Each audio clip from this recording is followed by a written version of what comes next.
এই guys welcome to my channel. আমি মহারাজ আর এখন আমরা কথা বলবো হচ্ছে ভাই ঘোড়া চালানোটা দেখো, পুরো এরমভাবে চালাচ্ছে ঘোড়াটাকে ভাই, গুরু ঘোড়াটা চালাচ্ছে দেখো।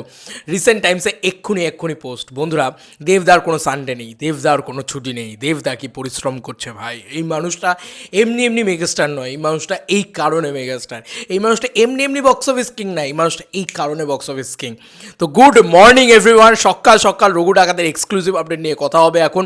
বন্ধুরা আমি একটা কথা বলতে চাই, ধূমকেতু নিয়ে কিছু মানে রিউমার্স হয়েছে, যেগুলো নিয়ে আমি পরবর্তীতে ভিডিও নিয়ে আসছি। এত ফালতু মানে আমি কি বলবো, মানে সেই জিনিসগুলো নিয়ে আলাদা করে কথা বলি না হয়। তবে আপাতত মানে সেই মহিলা সবসময় সব জায়গায় গন্ডগোল করে বেড়ায়। আচ্ছা যাই হোক, এই জিনিসটা 3 মিনিট আগে দাদা ছেড়েছে, ঠিক আছে। দেখো দাদা ঘোড়ায় চড়ার ছবি আমরা প্রচুর দেখেছি, কিন্তু এই মানুষটা প্রমোশনের বাদশা। এই জিনিসটা তো বুঝতে পেরেছো যে মানে একটা ঘোড়ায় চড়ার ছবি নয়, মানে মাল্টিপল টাইমস, মানে আমরা বোধহয় 5-6 বার করে ঘোড়ায় চড়ার ছবি দেখেছি দাদার। তো এটা হচ্ছে প্রমোশন, ঠিক আছে। তো মানে ডে ওয়ান এখনও শুটিং ফ্লোরে যায়নি দাদা, তার আগে থেকে রঘু ডাকাতের যা হাইপ বিল্ড আপ করে দিয়েছে, যা পুশ করে দিয়েছে রঘু ডাকাতকে। এখনই রঘু ডাকাত নিয়ে যে হাইপ আছে, রঘু ডাকাত যদি এখনই মার্কেটে লঞ্চ হতো, এখনই 10 কোটি টাকার ব্যবসা করতো। তো এই মানে এই সিনেমাটা আস্তে আস্তে মানে টাইমের সাথে সাথে আরও কত হাইপ বিল্ড আপ হবে দেখো। আচ্ছা এই ছবিটা তো প্রথমত আমরা বললাম, এর পরবর্তীতে দেখো দাদার এই ছবি। এবার দেখো ঘোড়াকে খাওয়ানো এ করা দাদার মানে, এবং লিখেছে যে সানডে মর্নিং বি লাইক ঘোড়া ছোটাও, ইয়েস। এবং এই জিনিসটা দারুণভাবে ইয়ে করেছে। আচ্ছা দাদা এ ধরনের ছবি পোস্ট করেছে, খুব ভালো কথা, কিন্তু আসল চমক ছিল ছবিগুলো তো ঠিক আছে, আসল চমক ছিল হচ্ছে ঘোড়া ছোটানোটা।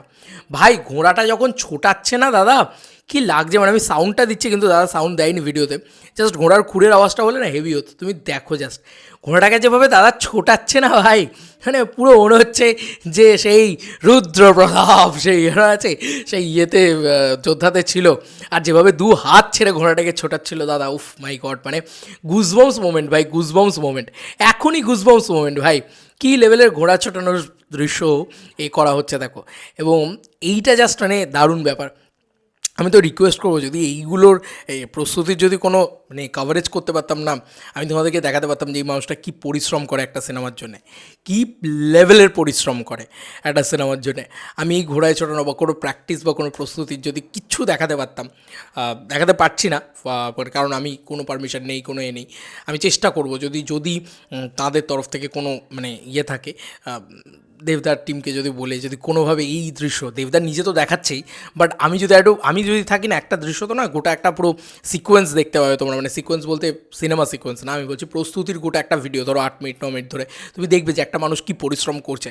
তো সিরিয়াসলি মানে আমি চাই যে এই মানুষটার পরিশ্রমটা আরও মানে হাজার মানুষের কাছে উঠে আসুক, যে এই মানুষটা কী লেভেলে পরিশ্রম করে একটা সিনেমার জন্য।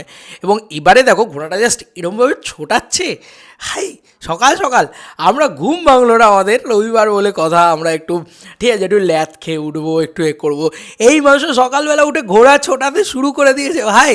জেগে ওঠো দেবিয়ান্স, শেয়ার করো, উৎসব করো। রবিবার আজকে ফাইনাল ম্যাচ বলে কথা, জিতবে তো আজকে ইন্ডিয়া, এবং তার সঙ্গে দাদা তো খেলা দেখাচ্ছেই, এর থেকে বড় আর কি হতে পারে। চলো বন্ধুরা, বড় নতুন কোনো ভিডিওতে দেখা হবে, বাই।